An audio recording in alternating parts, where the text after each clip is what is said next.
नमस्कार दोस्तों, सीसी के इस लाइव रिसेट लेक्चर में आप सभी का स्वागत है। मित्रों, जैसा कि आप सबको अवगत है कि हमने आपके लिए एक श्रृंखला हिंदी विषय में शुरू की हुई है और श्रृंखला का नाम है हिंदी कथा साहित्य में महिला कथाकारों का योगदान। अभी तक हम आप सभी के लिए 2 लेक्चर्स आयोजित करते आए हैं श्रृंखला के अंतर्गत। इस श्रृंखला को आगे बढ़ाते हैं और आज के सेशन में हम बात करेंगे बंग महिला राजेंद्र बाला घोष के बारे में। इनकी रचनाओं पर भी हम विशेष वार्तालाप करेंगे और बताना चाहेंगे कि सेशन के लिए एक बार फिर से हमारे साथ हमारे स्टूडियो में मौजूद हैं doctor Ruchira Dhingra. Doctor Ruchira Dhingra associate professor हैं शिवाजी कॉलेज के हिंदी विभाग में। तो आइए तहे दिल से इनका स्वागत करते हैं और राजेंद्र बाला घोष इन पर विशेष व्याख्यान के जरिए अपनी ज्ञान में वृद्धि करने की कोशिश करते हैं। तो डॉक्टर रुचिरा ढींगरा, आपका एक बार फिर से स्वागत है। नमस्कार मित्रों, हमने अब तक ये जाना कि चाहे पुरुष लेखक जो कथाकार हैं, उपन्यासकार हैं, उन्होंने अपनी रचनाओं के माध्यम से नारी समस्याओं को हमारे सामने रखा, किंतु उनका दृष्टिकोण एकांकी था। उन्होंने नारी की समस्याओं को अपनी संवेदनाओं के माध्यम से हमारे सामने प्रस्तुत किया, उन्हें रेखांकित किया और अपने दृष्टिकोण से उनका समाधान भी देने का प्रयास किया। किंतु नारी जिन समस्याओं से जूझ रही थी, जिन संवेदनाओं को प्राप्त करना चाह रही थी, उनके कुछ पहलू अनछुए रह गए थे और इसलिए महिला रचनाकारों ने भी इस क्षेत्र में पदार्पण किया और उन्होंने ये बताने का प्रयास किया कि अब तक जो कुछ भी पुरुष समाज उनके बारे में लिख रहा था, सोच रहा था या समाधान प्रस्तुत कर रहा था, उससे इतर, उससे भिन्न भी कोई समाधान हो सकता है। नारी अपने जीवन में अनेक समस्याओं से जूझती है, उसे संघर्ष करती है, लड़ती है और विभिन्न रिश्तों को निभाते हुए अपने जीवन को आगे बढ़ाती है। इन रचनाकारों में राजेंद्र बाला घोष का नाम सर्वप्रथम हमारे सामने आता है। हम सभी इन्हें अधिकांशतः बंग महिला के नाम से जानते हैं और पढ़ते हैं। श्री राम प्रसन्न और नीरद वासिनी घोष की प्रथम संतान राजेंद्र बाला घोष ने अपने जीवन का प्रारंभ उस समय किया जिस समय समाज में विभिन्न राजनीतिक, सामाजिक, धार्मिक गतिविधियां अपना बोलबाला दिखा रही थीं। समाज धार्मिक आडंबरों से ग्रसित था। ऐसे समाज में एक संपन्न परिवार में जन्म लेने के उपरांत भी अपने प्रारंभिक 1.5 दशक में राजेंद्र बाला घोष को उस वातावरण में अपना जीवन यापन करना पड़ा जहाँ पर उनके घर के आसपास मंदिर थे, उनके मोहल्ले में हर समय पूजा पाठ होता रहता था, धार्मिक अनुष्ठान होते रहते थे और जहाँ पर अशिक्षित, धर्म से ग्रसित, अंधविश्वास से पूरित महिलाओं का जमावड़ था। ऐसे समाज में रहते हुए राजेंद्र बाला जी को भी उन समस्याओं से जूझना पड़ा जो उस समय की स्त्रियां अपने जीवन में जिनके साथ संघर्ष कर रही थीं। इन सब का उनके मन पर गहरा प्रभाव पड़ा। राजेंद्र जी ने अपने जीवन में का जो प्रारंभिक शिक्षा है वो उन्होंने घर पर ही प्राप्त की। बांग्ला भाषी होने के कारण न केवल उन्होंने बांग्ला भाषा की शिक्षा विधिवत ग्रहण की, इसके अतिरिक्त उन्होंने अंग्रेज़ी की शिक्षा भी प्राप्त की जो उस समय बहुत महत्वपूर्ण मानी जाती थी। उनके अपने शब्दों में, एक तो हिंदी मेरी मातृभाषा नहीं, दूसरे मेरी शिक्षा भी घर की है। मुझे जो कुछ शिक्षा मिली वह मेरी पूजनीय माताजी और परम पूज्य पिता के द्वारा प्राप्त हुई। उनके समय में पुरुष संप्रदाय या पुरुष जो पितृसत्तात्मक जो सोच थी वो महिलाओं के शिक्षित होने पर एक विरोध दिखाती थी, वो नहीं चाहती थी कि महिलाएं शिक्षित हों। शायद इसका कारण ये था कि यदि महिलाएं शिक्षित हो जाएंगी तो वो अपने अधिकारों के प्रति भी सचेत हो जाएंगी, या पुरुष समाज उनके साथ जिस प्रकार का आचरण करता है वो उसका विरोध करना शुरू कर देंगी। राजेंद्र बाला घोष के साथ भी इसी प्रकार की समस्याएं आईं और उन्होंने ये माना कि उस समय स्त्रियों को अगर शिक्षित किया जाता था तो ये माना जाता था कि स्त्री शिक्षित होने के बाद लज्जाहीन हो जाएगी और वो अपमर्यादाहीन हो जाएगी, अपने कर्तव्यों से विमुख हो जाएगी, वो परिवार के प्रति उस प्रकार का दायित्व बोध नहीं निभा पाएगी जो उससे अपेक्षित है। इन्हीं सब अंधविश्वासों की भुक्तभोगी राजेंद्र बाला घोष भी रहीं और इसलिए उन्होंने अपनी रचनाओं में इस तथ्य को बहुत खूबसूरत के साथ पेश किया है, उसे चित्रित किया है, उसे रेखांकित किया है। इन्होंने हिंदी कहानी के क्षेत्र में सबसे पहले लेख, निबंध और मौलिक कहानियों के माध्यम से पदार्पण किया। इनकी सबसे पहली कहानी अनुदित कहानी है राई से पर्वत, जिसके माध्यम से इन्होंने हिंदी कथा से क्षेत्र में अपना पदार्पण किया। इससे पूर्व ये बांग्ला भाषा में लिखती रही हैं। इनकी मौलिक कहानियाँ केवल 2 ही प्राप्त होती हैं, जिसमें दुलाई वाली और भाई बहन को हम आदर की दृष्टि से देख सकते हैं। इनकी जो पहली कहानी है वो अनुदित कहानियाँ हैं और जिसमें हम एक मान सकते हैं कि इन्होंने छद्म नाम से, इन्होंने राजेंद्र बाला घोष के नाम से नहीं लिखा, इन्होंने बंग महिला के नाम से लिखा, श्री बंग महिला से के नाम से लिखा और कोनो प्रवासनी बंग महिला के नाम से भी इनकी रचनाएं हमें प्राप्त होती हैं। ये उस समय ऐसा नहीं था कि इन्होंने स्वयं आगे बढ़कर अपने नाम को छुपाया हो या छद्म नाम से इन्होंने रचनाओं को लिखा हो। ये उस समय की एक तरह की परंपरा भी हमें दिखाई देती है, जिसमें बाल मुकुंद गुप्त, माधव प्रसाद मिश्र आदि ने भी छद्म नाम से अपनी रचनाओं को लिखा और समाज को उसका आईना दिखाने का प्रयास किया। विधागत वैविध्य के कारण उस समय की प्रतिष्ठित जितनी भी पत्र पत्रिकाएं थीं उसमें हम देखते हैं कि बंग महिला की रचनाओं को आदर की दृष्टि से स्थान मिला।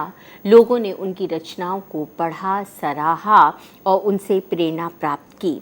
इस समय की जो महत्वपूर्ण रचनाएं हैं जिसमें बंग महिला की रचनाओं को स्थान मिला, उनके नाम हैं आनंद कादम्बिनी, समालोचना, स्त्री समालोचक, बाल प्रभाकर, स्वदेव आदि जो पत्र पत्रिकाएं हैं उसमें इनकी रचनाएं हमें दिखाई देती हैं।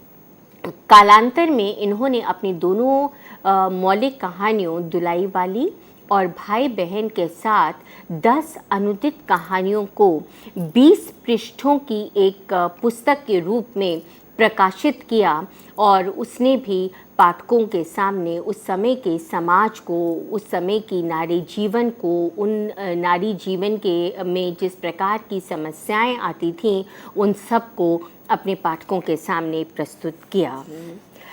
इस प्रकार से हम देखते हैं कि हिंदी की पहली अनुवादिका होने का गौरव भी बंग महिला को ही प्राप्त होता है।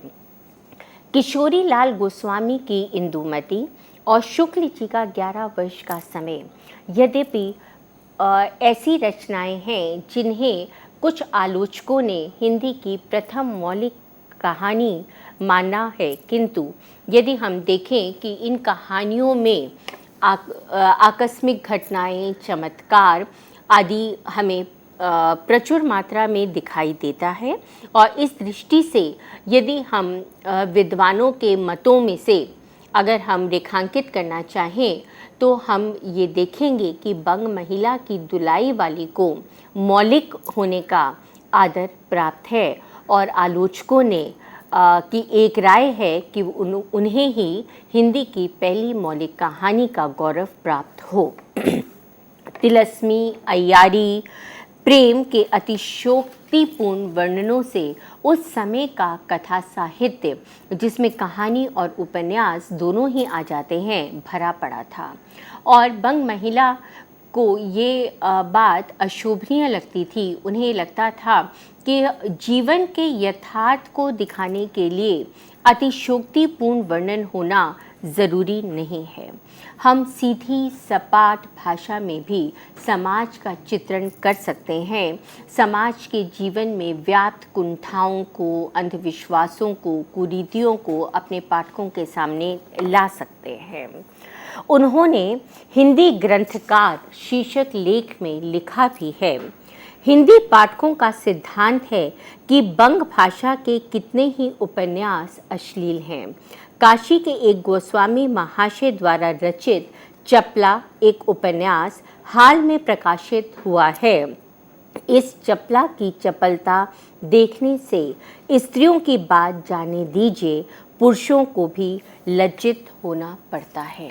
इस प्रकार अपने इस लेख के माध्यम से बंग महिला ने ये रेखांकित करने का प्रयास किया है कि उस समय का साहित्य अपने समाज का कई बार यथार्थ आईना अपने पाठकों के सामने प्रस्तुत करने में अक्षम है, वो नहीं कर पाता।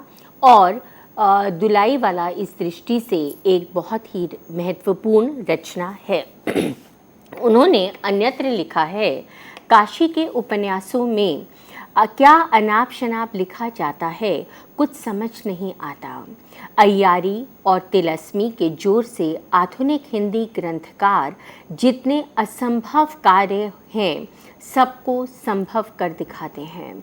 केवल मृत मनुष्य को प्राणदान देने की क्षमता इन लोगों में नहीं है। कहने का अर्थ है कि उस समय का कथा साहित्य मात्र मनोरंजन के लिए, आकस्मिक घटनाओं को अपने पाठकों के समक्ष लाने के लिए, अतिरंजित पूर्ण दृश्यों को दिखाने के लिए ही ज़्यादा लिखा जाता था, जिसमें ज़्यादातर असंभव बातों को संभव करके दिखाने पर ही जोर होता था। बंग महिला ने ऐसे साहित्यिक सामाजिक परिवेश में अपनी रचनाओं को लिखना प्रारंभ किया और उन्होंने अपनी रचनाओं के माध्यम से उस समय के समाज को पूरी यथार्थता के साथ अपने पाठकों के सामने लाने का प्रयास किया। और इसीलिए हम कह सकते हैं कि उस समय की कहानी परंपरा में 1907 में रची दुलाईवाला को यदि हम हिंदी की पहली मौलिक कहानी के रूप में स्वीकार करते हैं तो ये गलत नहीं होगा। दुलाई वाली कहानी को यदि हम पढ़ें तो इसमें घटना बहुत छोटी है, मनोरंजक है, किंतु उस समय के समाज का दर्पण हमारे सामने प्रस्तुत करती है। यथार्थ जीवन में मानवीय संवेदनाओं को प्रस्तुत करने वाली ये कहानी एक रोचक यात्रा से प्रारंभ होती है, जिसमें कथा नायक या चरित्र नायक वंशीधर अपनी विवाहिता पत्नी को बनारस से इलाहाबाद लेकर आना चाहते हैं।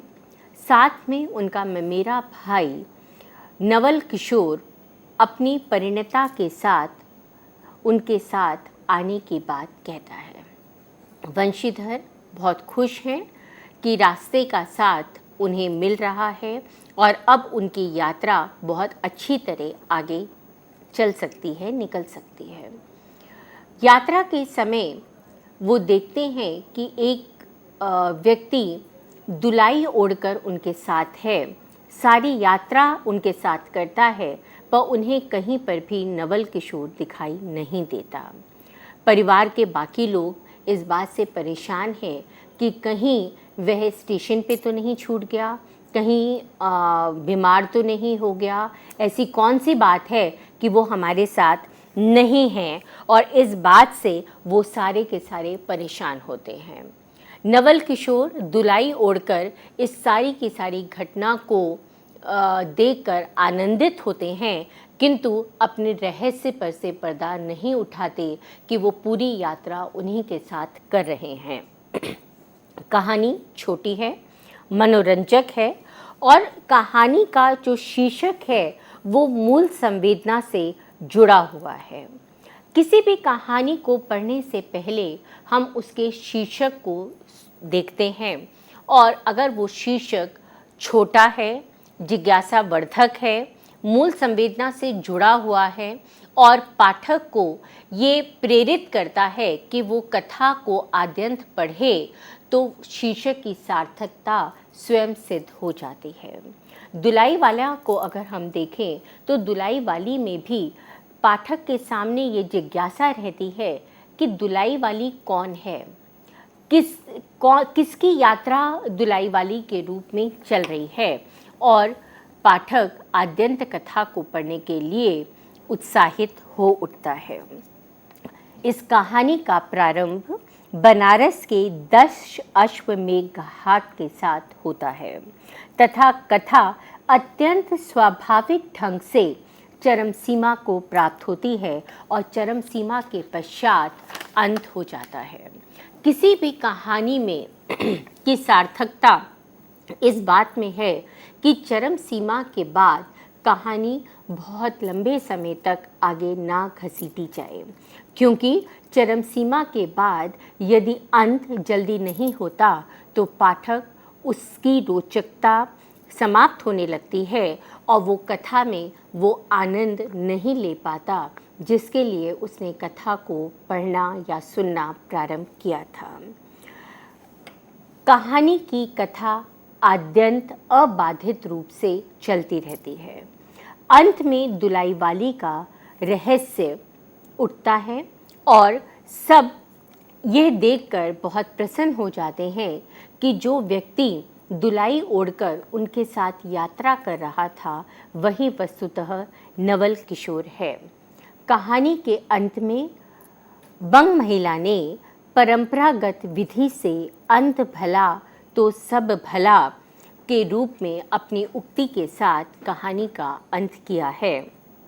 खैर, दोनों मित्र अपनी अपनी घरवाली को लेकर राजी खुशी घर पहुँचे और मुझे भी उनकी यह राम कहानी लिखने से छुट्टी मिली। यह शायद उस समय की एक परंपरा थी कि किसी भी कहानी का अंत सुखांत होना आवश्यक माना जाता था। आज की तरह नहीं, जब हम ये मानते हैं कि जीवन केवल सुख में ही नहीं है, दुख भी उसमें है, और इसलिए आज का लेखक अनिवार्य रूप से कहानी का अंत सुखपूर्वक नहीं करता। कहानी के सीमित परिवेश के अनुकूल ही विवेच्य कहानी में लेखिका ने पात्रों की संख्या भी बहुत सीमित रखी है। ध्यान से देखने पर प्रस्तुत कहानी में 4 पात्र हमें दिखाई देते हैं। वंशीधर, उनकी नवविवाहिता, नवल किशोर और उनकी परिणीता। साथ में जो सहयात्री हैं वो केवल कथा का विकास करने के लिए उनका सृजन किया गया है। इन चारों पात्रों में भी यदि हम देखें तो पूरी की पूरी कहानी नवल किशोर अर्थात दुलाई वाली पर आकर केंद्रित हो जाती है। बाकी सभी पात्र उस दुलाई वाली को लेकर ही चिंतित दिखाई देते हैं।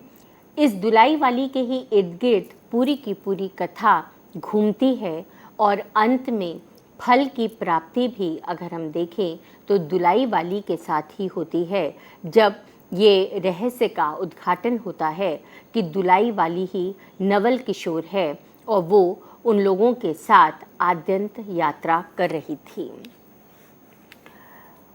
दुलाई वाली बनकर एक साथ नवल किशोर का उपस्थित होना और अनुपस्थित होना पाठकों में एक रोमांच की उत्पत्ति करता है। उसकी पत्नी अशिक्षित है, पति का अनुगमन करने वाली है और इसलिए पति को अपने साथ यात्रा ना करते देखकर या ऐसा अनुभव करके वो रोती रहती है और उसे ये लगता है कि उसकी बेबसी को, अपनी बेबसी को दिखाने के लिए, उससे छुटकारा पाने के लिए एकमात्र उसके पास जो साधन है वो रोना है। वो कहीं पर भी ये प्रयत्न नहीं करती कि मैं ढूंढूं कि मेरा पति कहाँ है। वो कूप मंडूक बनकर एक स्थान पर बैठी रहती है और वहीं पर ही अपने पति की प्रतीक्षा करती रहती है। अगर हम देखें तो लेखिका ने परिस्थितियों के माध्यम से, चरित्रों के माध्यम से संवादों की सृष्टि की है। किसी भी कहानी में संवाद उस कहानी का मेरुदंड होते हैं, क्योंकि संवादों के माध्यम से ही रचनाकार अपने पात्रों के माध्यम से अपनी भावनाओं को, अपने उद्देश्य को, अपने लक्ष्य को पूरित करता है। इस कहानी में भी संवाद कथा विकास में, चरित्रोद्घाटन में, अपने मंतव्य के प्रकाशन में भी सहायक हुए हैं और गंतव्य को प्राप्त होते हैं। लेखिका ने स्टीरियोटाइप, जो कहानी के शिल्प जो अब तक चला आ रहा था, उसको तोड़कर पात्रों से उन्हीं की भाषा में संवादों को दिखाया है। उसने कहीं पर भी ये नहीं दिखाया कि पात्र अगर ग्रामीण हैं या अशिक्षित हैं तो उनसे बहुत शुद्ध भाषा में उन्होंने वार्तालाप कराया हो। उन्होंने ज़्यादातर मूल ढांचा जो है कहानी का वो खड़ी बोली हिंदी है, किंतु जो पात्र ग्रामीण हैं, अशिक्षित हैं, वो अपने वर्ग के अनुसार, अपनी जाति के अनुसार, अपनी शिक्षा के अनुसार ही भाषा का प्रयोग करते हैं। भावानुकूल पात्रों की जो मुखाकृति है उसमें भी हमें परिवर्तन दिखाई देता है। मिर्ज़ापुर की ग्रामीण स्त्रियों की भाषा इस दृष्टि से अवलोकनीय है। ऐसे एक दाई हम आवत रहे, इस प्रकार की भाषा का प्रयोग करके बंग महिला ने अपने पात्रों में एक सजीवता फूंक दी है और हमें लगता है कि ये पात्र अपनी मिट्टी से हमें जुड़े हुए दिखाई देते हैं। आंचलिक भाषा का प्रयोग करने वाली उस समय की पहली रचनाकार के रूप में भी हम बंग महिला को आदर दे सकते हैं। ऊपर से मनोरंजक प्रतीत होने वाली ये कहानी वस्तुतः अनेक गंभीर स्थितियों को हमारे सामने लाकर खड़ा करती है। तद्युगीन समाज में स्त्रियों की क्या स्थिति थी, किस प्रकार से उनके साथ व्यवहार किया जाता था, इसका चित्र बहुत सुंदर ढंग से बंग महिला ने अपने पाठकों के सामने रखा है। उदाहरण के लिए, उनके कमरे के पास वाले कमरे में एक भले घर की स्त्री बैठी थी।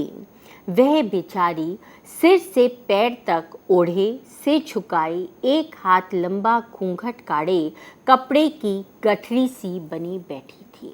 इस उदाहरण में कपड़े की गठरी सी बनी बैठना इस ओर रेखांकित करता है कि उस समय के समाज में स्त्री की क्या स्थिति थी कि उसे कूप मंडूक बनकर उसी स्थान पर रहने के लिए विवश कर दिया जाता था और वह केवल नाम मात्र के लिए व्यक्ति थी, अज्ञानी थी, उसकी अस्मिता का कोई अर्थ ही नहीं था। जो कुछ पुरुष समाज उसको कहता था करने के लिए, वह करने के लिए वह विवश थी। उसकी अपनी पहचान होते हुए भी उसकी पहचान को अनसुना, अनदेखा कर दिया जाता था। दुलाई वाली कहानी में यदि हम देखें तो हमारा नाम हमारी सार्थकता, हमारी अस्मिता की पहचान होता है, किंतु दुलाई वाली कहानी में वंशीधर की पत्नी जानकी देई और सीता नाम की एक 10 वर्षीय बालिका के अतिरिक्त और किसी भी महिला पात्र का नाम हमारे सामने नहीं आता।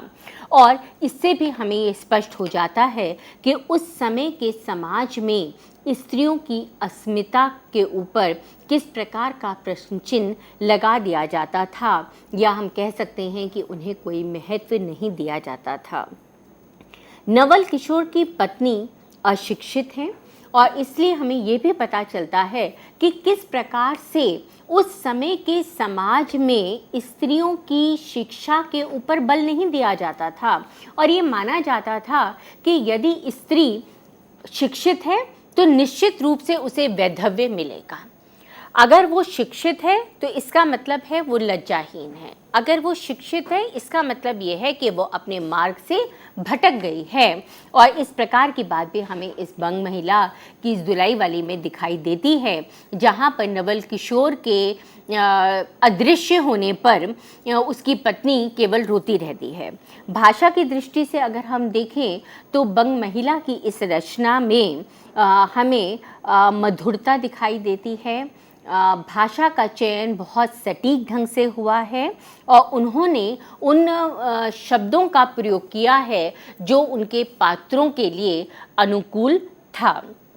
एक बंगाली स्त्री होने के बावजूद उनके लेखन में जिस प्रकार की सहजता है, सरलता है, वो सरलता हमें यद्यपि उसमें कुछ कुछ हम दोष भी देखते हैं। ऐसा नहीं है कि उन्होंने हिंदी बहुत शुद्ध रूप में लिखी है, किंतु पहली मौलिक रचना होने के कारण और दुलाई वाला बाद के रचनाकारों के लिए एक महत्वपूर्ण रचना है और उससे बाद की महिलाओं ने प्रेरणा भी ली है। इस दृष्टि से अगर हम देखें तो ये रचना बहुत अधिक महत्वपूर्ण रचना के रूप में हमारे सामने आती है। बाद में हम इनकी अगली कहानी भाई बहन के विषय में विस्तृत रूप से चर्चा करेंगे। नमस्कार।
नमस्कार मित्रों, अपने पिछले वक्तव्य में हम लोग बंग महिला की मौलिक कहानी दुलाईवाला के विषय में बातचीत कर रहे थे।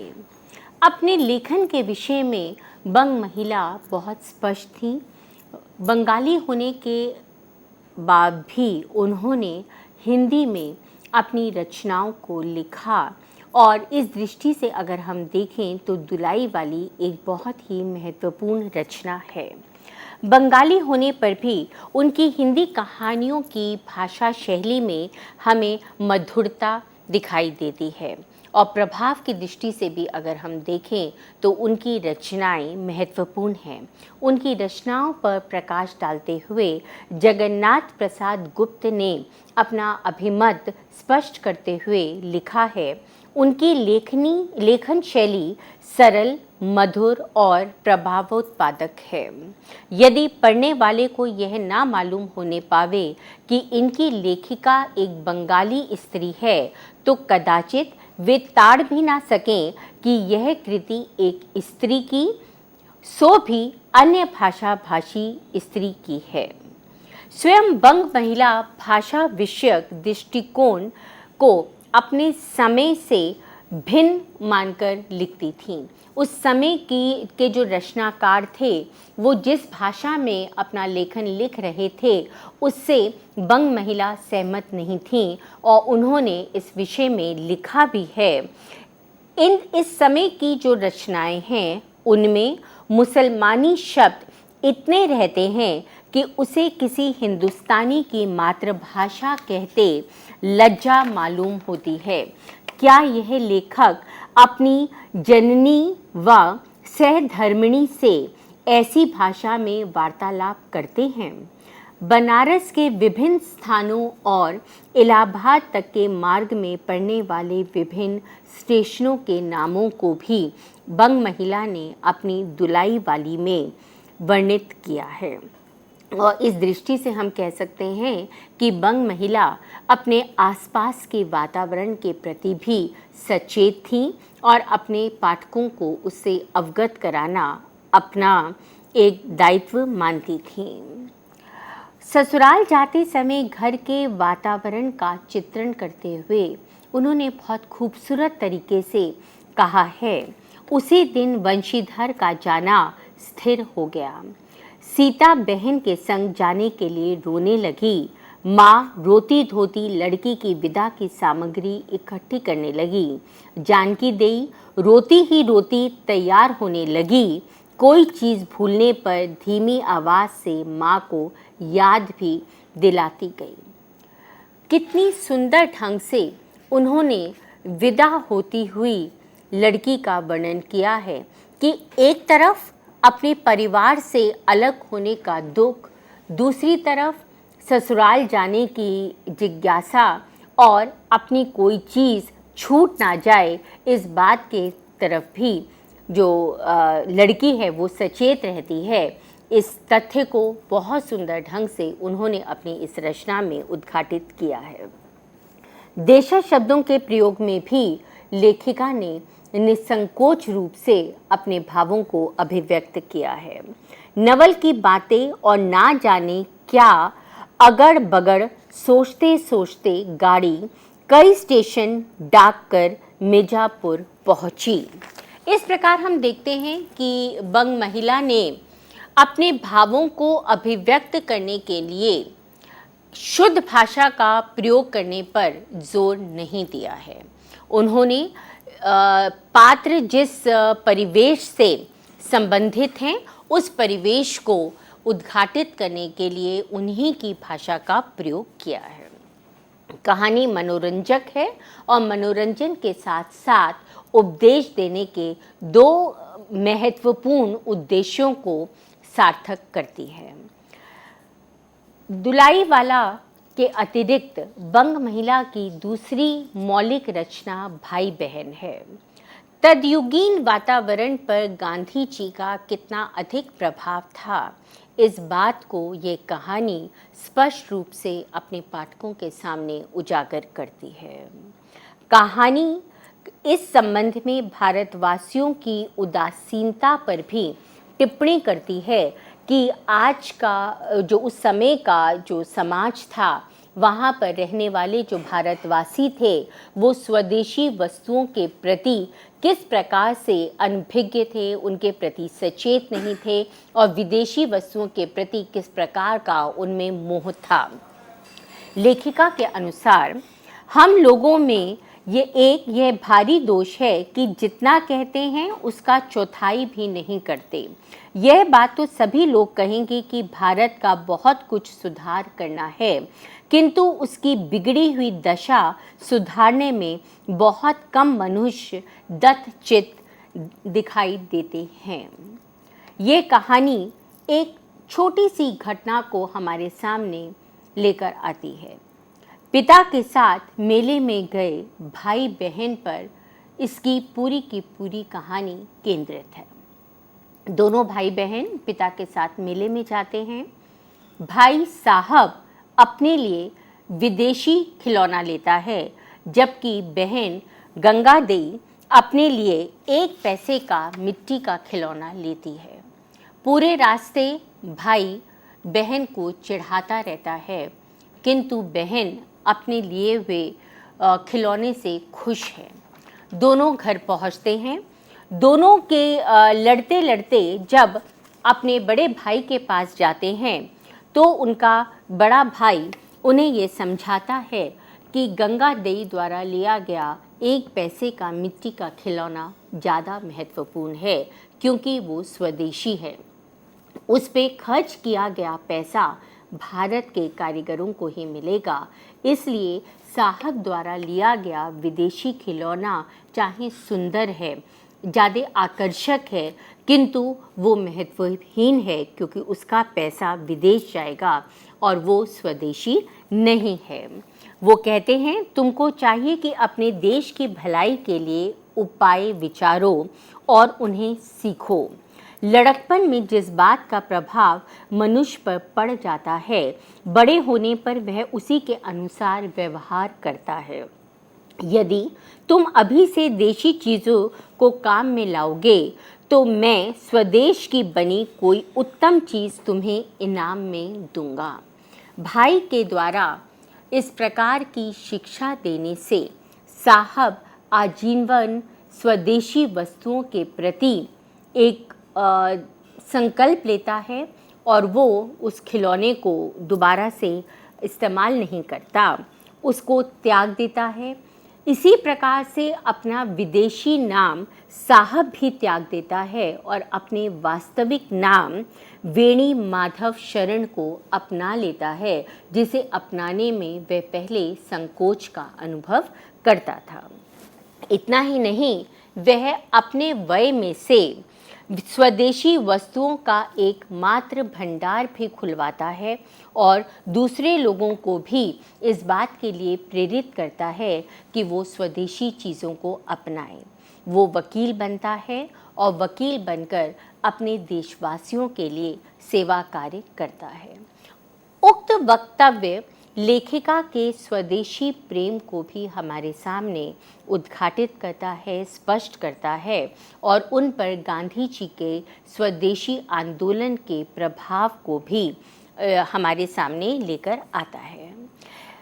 कथा कथन के दौरान लेखिका यत्र तत्र जहाँ भी उन्हें मौका मिलता है, अवसर मिलता है, वो अपने वक्तव्य को, अपने अभिमत को, अपने विचार को अपने पाठकों के साथ साझा करती चलती हैं। परिस्थिति और परिवेश के चित्रण से प्रारंभ होने वाली ये कहानी हमारे सामने बहुत सुंदर ढंग से स्वदेशी वस्तुओं के महत्व को रेखांकित करती है। इस कहानी को लिखते समय लेखिका के सामने अपना उद्देश्य स्पष्ट था और इसलिए उन्होंने इधर उधर ना भटककर पाठक को बहुत सुंदर ढंग से विदेशी वस्तुओं के बहिष्कार और स्वदेशी वस्तुओं को अपनाने का एक सुझाव दिया है, जिसे पाठक समझ जाता है और अंत में साहब भी गंगा देई की तरह स्वदेशी वस्तुओं के महत्व को समझकर उन्हें स्वीकार कर लेता है। भाई ये कहानी जो है आदर्शोन्मुखी है। लेखिका ने पात्रों के रूप में 3 भाई बहनों का चयन किया है, उनके माध्यम से संपूर्ण कथा को विकसित किया है। 2 पात्र बच्चे हैं, अल्प बुद्धि हैं, किंतु अपनी अपनी बुद्धि के अनुसार लेखिका के मंतव्य को स्पष्ट करने में अपना योगदान देते हैं। उनकी बालोचित प्रवृत्ति से युक्त जो बातें हैं, उनसे उनका बड़ा भाई श्री राम आनंदित भी होता है और उन्हें बताता भी है कि किस तरह से उन्हें विदेशी वस्तुओं के प्रति मोह नहीं रखना चाहिए। श्री राम तद्युगीन राजनीतिक, सामाजिक जो परिस्थितियां थीं, जो पटल था, उनमें होने वाली जो गतिविधियां थीं, जो उठा पटक था, उनसे भी अपने पाठकों को अवगत कराता चलता है। वातावरण में तद्युगीन परिस्थितियों और गांधी जी का प्रभाव जो उस समय समाज पर पड़ रहा था, उसे भी व्यंजित करना लेखिका का उद्देश्य रहा है। मेले का दृश्य बहुत सीमित है, छोटा है और शायद उसके माध्यम से उन्होंने कथारंभ करके ये बताने का प्रयास किया है कि उस समय के समाज में विदेशी वस्तुओं के प्रति एक प्रकार का मोह था और लोग ज़्यादातर विदेशी वस्तुओं को अपनाना चाहते थे क्योंकि वो आकर्षक थीं। किंतु चाहे स्वदेशी वस्तुएं उतनी देखने में आकर्षक ना दिखें, किंतु फिर भी उनका महत्व इस दृष्टि से ज़्यादा था कि उस पे किया गया व्यय हमारे भारत में ही रहना था। संवाद अत्यल्प हैं। दो प्रकार के संवाद हैं। एक प्रकार जो बच्चों के साथ है, जिसके माध्यम से बच्चों की बाल मनोवृत्ति को रेखांकित किया गया है। ये सरल हैं, रोचक हैं, संक्षिप्त हैं और बच्चों की मनोवृत्ति को हमारे सामने स्पष्ट रूप से लेकर आते हैं। बड़े भाइयों के संवाद जो हैं उसमें अनुभव हमें दिखाई देता है, गंभीरता दिखाई देती है, तर्क युक्त हैं और वो बहुत प्रभावी ढंग से अपनी बात को बच्चों के साथ साझा करते हैं और उन्हें बताते हैं कि किस प्रकार से उन्हें अपने आप को, अपने जीवन को सुधारना है, किस प्रकार से अपने जीवन को आगे लेकर जाना है। भाषा सहज, सरल, प्रवाहयुक्त है, पात्रों के अनुकूल है, विषय के अनुकूल है। कहानी का अंत इतिवृत्तात्मक शैली से हमें मिलता है, जिसमें लेखिका ने लिखा है, उन्होंने निज व्यय से मातृ भंडार नामक एक बहुत बड़ी दुकान खुलवाई है, जिसमें हर मनुष्य को काम लायक स्वदेशी चीज़ें मिलती हैं। भाषा रोचक, सरल, प्रवाहमयी और अधिकांशतः शुद्ध है। किंतु यहाँ ये बात भी स्पष्ट हमें करनी चाहिए कि ये कहानी एक बांग्ला भाषी महिला के द्वारा लिखी गई है, इसलिए यत्र तत्र भाषा की दृष्टि से दोष भी हमें दिखाई देते हैं। उपदेशात्मक सूक्ति वाक्यों का भी कहीं कहीं हमें दिखाई देते हैं, उस प्रयुक्त हुए हैं। जैसे जिनके हृदय में संतोष है उसी ने सब कुछ भर पाया, अपनी अवस्था पर संतुष्ट रहना और उसी के अनुसार चलना बुद्धिमानों का काम है। बंग महिला की तीसरी कहानी हृदय परीक्षा का कथानक जीजा सालियों के मध्य चलने वाले हास परिहास की वानगी को हमारे सामने प्रस्तुत करता है। सामान्य रूप से भी अगर हम देखें तो समाज में जीजा साली का रिश्ता ऐसा है जिसमें बात बात पर परिहास होता रहता है, चुटीलापन होता रहता है, एक दूसरे के साथ छेड़खानी करते रहते हैं। इस प्रकार से हम देखें तो मानवीय जो संवेदनाएं हैं उनको बहुत सुंदर ढंग से, सूक्ष्म तरीके से बंग महिला ने कुशलता पूर्वक अपनी कहानियों में चित्रित करने का प्रयास किया है। सामान्यतः इनकी कहानियाँ सरस हैं, रोचक हैं, ज्ञानवर्धक हैं, अपने समय के समाज को अपने पाठकों के सामने प्रस्तुत करती हैं और केवल उस समाज को ही नहीं, उस समाज में जो नारी की स्थिति है और उस नारी की स्थिति को पुरुष ने जिस तरह से अपने दृष्टिकोण से देखा, बंग महिला ने उसको अपने दृष्टिकोण से, नारी होने के कारण उसमें संवेदना के स्वरों को और गहरे से पकड़ने की उन्होंने कोशिश की है। कथा प्रवाह में कहीं कहीं बहुत अधिक उपदेशात्मकता होने के कारण हमें शिथिलता भी दिखाई देती है। उन्हें पात्रों के मनोवैज्ञानिक जो उन्होंने पात्रों को मनोवैज्ञानिक दृष्टि से उन्होंने अपने पाठकों के सामने उनका चित्रण किया है, इसमें बंग महिला सिद्धहस्त हैं। पात्र पूरी सजीवता के साथ अपने पाठकों के सामने उपस्थित होते हैं। दुलाई वाली तीनों कहानियों में श्रेष्ठ रचना के रूप में हमारे सामने आती है, क्योंकि इसमें आधुनिक कहानी के बहुत से तत्व हमें दिखाई देते हैं, किंतु फिर भी कहानी में पहली मौलिक कहानी के रूप में इसको क्योंकि गौरव प्राप्त है, इसलिए कतिपय दोषों के बावजूद ये कहानी एक मील का पत्थर है। आगे आने वाली रचनाकारों के लिए प्रेरणा की स्रोत है और अपने समाज का आईना अपने पाठकों के सामने प्रस्तुत करती है। इस तरह से अगर हम समग्र रूप से देखें तो अपनी रचनाओं के माध्यम से बंग महिला ने अपने पाठकों को एक बहुत सरल तरीके से समाज का किस प्रकार की कुरीतियाँ चल रही थीं, किस प्रकार के अंधविश्वास फैले हुए थे, पर्दा प्रथा, अशिक्षा, अनमेल विवाह, और किस प्रकार से नारी को एक सीमित क्षेत्र में रहने के लिए बाध्य कर दिया गया था, उसे व्यक्ति मानने के लिए ही व्यक्ति माना जाता था। उसकी क्या संवेदनाएं हैं, क्या वो चाहती है, किस प्रकार से वो अपने जीवन को जीना चाहती है, इस पर उसका अधिकार नहीं था। उसका अधिकार केवल एक था कि वो अधिकार कह लीजिए, कर्तव्य कह लीजिए, वो केवल एक था कि वो पुरुष की अनुगामिनी बनकर अपने जीवन को यावत जीवन जीती रहे। इस बात को, इस तथ्य को बंग महिला ने बहुत खूबसूरत तरीके से अपनी रचनाओं में प्रस्तुत किया है।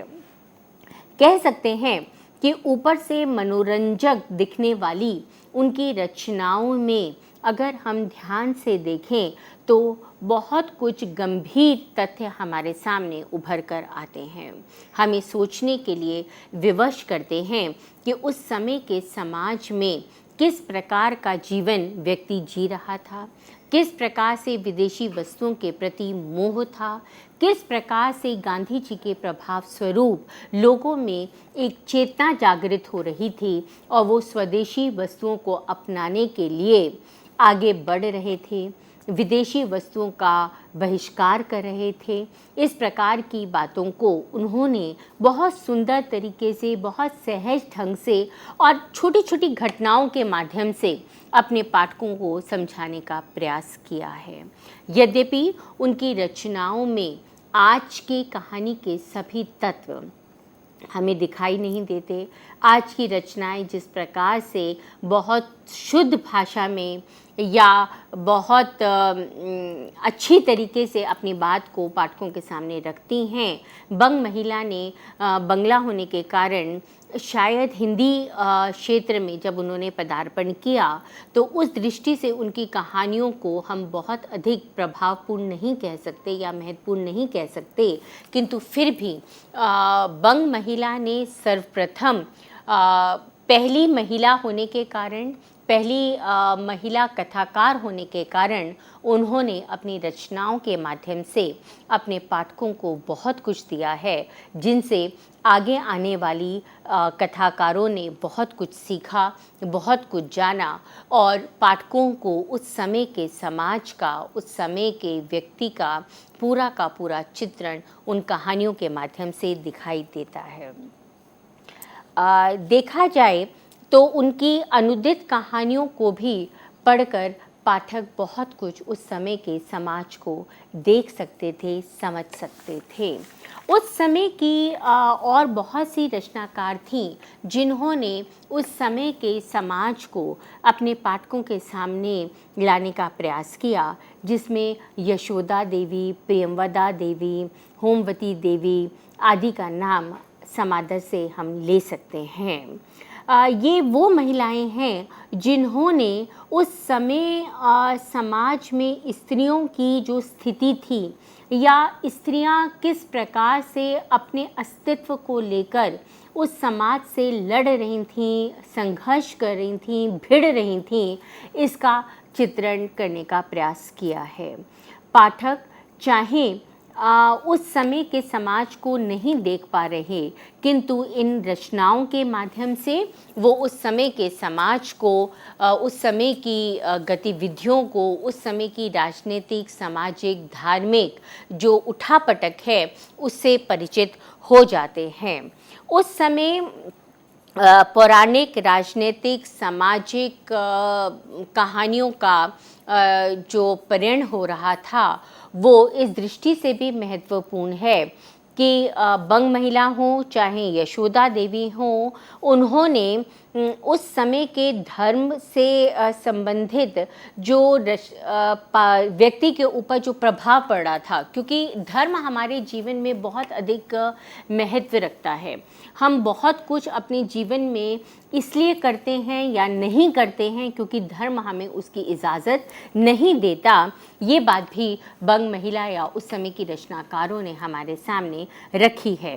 जैसे बंग महिला ने अपने घर के आसपास के परिवेश को भी हमारे सामने चित्रित करने का प्रयास किया है कि उस समय किस प्रकार से पूजा पाठ हुआ करते थे, धार्मिक अनुष्ठान होते थे, कठोर अनुशासन में स्त्रियों को रहना पड़ता था, उन्हें शिक्षा के लिए घर पर ही शिक्षा लेने के लिए बाध्य होना पड़ता था, बाहर जाकर विद्यालय में, पाठशाला में शिक्षा लेना उनके लिए वर्जित था, उन्हें अपने बारे में सोचना वर्जित था। और किस प्रकार से ये बात केवल उस समय का मध्य वर्गीय परिवार में ही ये घटनाएं नहीं घटित होती थीं या निम्न परिवारों में ही इस प्रकार की घटनाएं घटित नहीं होती थीं। बंग महिला के संभ्रांत परिवार में भी उन्हें इस प्रकार की समस्याओं से जूझना पड़ा और शायद इसीलिए ही बंग महिला ने अपनी रचनाओं में उस समय के समाज को पूरी सजीवता के साथ अपने पाठकों के सामने प्रस्तुत किया है। उनकी जो शिक्षा घर पर हुई उस पे ज़्यादातर जो योगदान है या उनके जीवन में उनके व्यक्तित्व को गढ़ने में जो सबसे अधिक योगदान है वो उनके माता पिता का है। और ये बात भी उन्होंने अपनी रचनाओं में भूमिका के रूप में या किसी न किसी घटना के रूप में स्पष्ट करने का प्रयास किया है। उन्होंने ये भी बताया कि वो उस समय जो समाज में व्याप्त अंधविश्वास थे, कुरीतियाँ थीं, उनकी वो स्वयं भी भुक्तभोगी थीं और इसीलिए उन्होंने भुक्तभोगी होने के कारण उनके विरुद्ध एक आवाज़ उठाई और उन्होंने ये चाहा कि जो परिस्थितियां उन्हें भोगनी पड़ी, जिन परिस्थितियों से उनको अपने जीवन में गुजरना पड़ा, उसका चित्रण करके शायद वो ये चाहती थी कि उस समय का समाज और आगे आने वाला जो समाज है, जो आगे आने वाले जो पीढ़ियां हैं, वो उससे सबक लें और उस प्रकार का आचरण ना करें अपने समाज की लड़कियों के साथ, स्त्रियों के साथ, जो उस समय होता रहा है। मातृभाषा बंगाली होने के बावजूद बंग महिला को अंग्रेज़ी और फ्रेंच भाषा पर भी पूरा अधिकार था और उन्होंने चाहे अपनी हिंदी कहानी क्षेत्र में उन्होंने चाहे पहले अपनी अनुदित कहानी राई से पर्वत से उन्होंने पदार्पण किया, किंतु बाद में आते आते उन्होंने अपनी इन तीनों कहानियों, जिनका मैंने उल्लेख किया है, दुलाई वाली, भाई बहन और जो अन्य उनकी तीसरी कहानी है, उसके माध्यम से उन्होंने हिंदी साहित्य के क्षेत्र में एक महत्वपूर्ण अपना स्थान बनाया और उस स्थान के कारण आज जब हम हिंदी कथा क्षेत्र में महिलाओं के योगदान पर चर्चा करते हैं, उसके बारे में जानना चाहते हैं, तो बंग महिला के बारे में जाने बिना हम आगे नहीं बढ़ सकते, क्योंकि यही एक ऐसी महिला थी जिन्होंने सबसे पहले दुलाई वाली कहानी लिखकर हिंदी कथा क्षेत्र में अपने स्थान को बनाए रखा, मौलिक कहानी के क्षेत्र में अपना एक गौरव प्राप्त किया। और इस दृष्टि से अगर हम देखें तो बंग महिला एक महत्वपूर्ण रचनाकार हैं, जो हम उस समय को हमारे सामने ना केवल लेकर आती हैं, अपितु आगे आने वाली जो रचनाकार हैं उनके लिए भी प्रेरणा स्रोत के रूप में हमारे सामने खड़ी होती हैं। कहने के लिए हम कह सकते हैं कि यद्यपि आज हमें बहुत सुंदर रचनाएं प्राप्त होती हैं, किंतु बंग महिला को पढ़े बिना, बंग महिला को जाने बिना हम हिंदी कथा क्षेत्र में महिला रचनाकारों के योगदान को स्पष्ट रूप से समझ नहीं सकते। अगले वक्तव्य में हम लोग इससे इतर जिन महिला रचनाकारों ने उस समय लिखा, अपने समाज को अपने पाठकों के सामने प्रस्तुत किया, उनके विषय में जानने का प्रयास करेंगे, जिसमें यशोदा देवी, प्रियंवदा देवी प्रमुख हैं। धन्यवाद। और इसी के साथ हम धन्यवाद देना चाहेंगे डॉक्टर रुचिरा ढींगरा का। उम्मीद करते हैं कि आज का ये सेशन बंग महिला पर आपको ज़रूर पसंद आया होगा। मित्रों, आपके कोई भी सुझाव हो, प्रश्न हो, प्रतिक्रियाएं हो तो आप हमारे साथ साझा कर सकते हैं। डॉक्टर रुचिरा ढींगरा, आपने अभी जाते जाते मतलब इस सेशन को ख़त्म करते करते एक बात कही कि अगर बंग महिला के बारे में ना पढ़ा गया, ना जाना गया तो और महिला रचनाकारों के बारे में पढ़ना या समझना असंभव है। ऐसा क्यों? देखिए, जब तक हम किसी चीज़ के मूल को नहीं जानते हैं, तो जैसे पेड़ है, पेड़ में जब तक हम जड़ में पानी नहीं देंगे तब तक हम फल की कल्पना नहीं कर सकते हैं।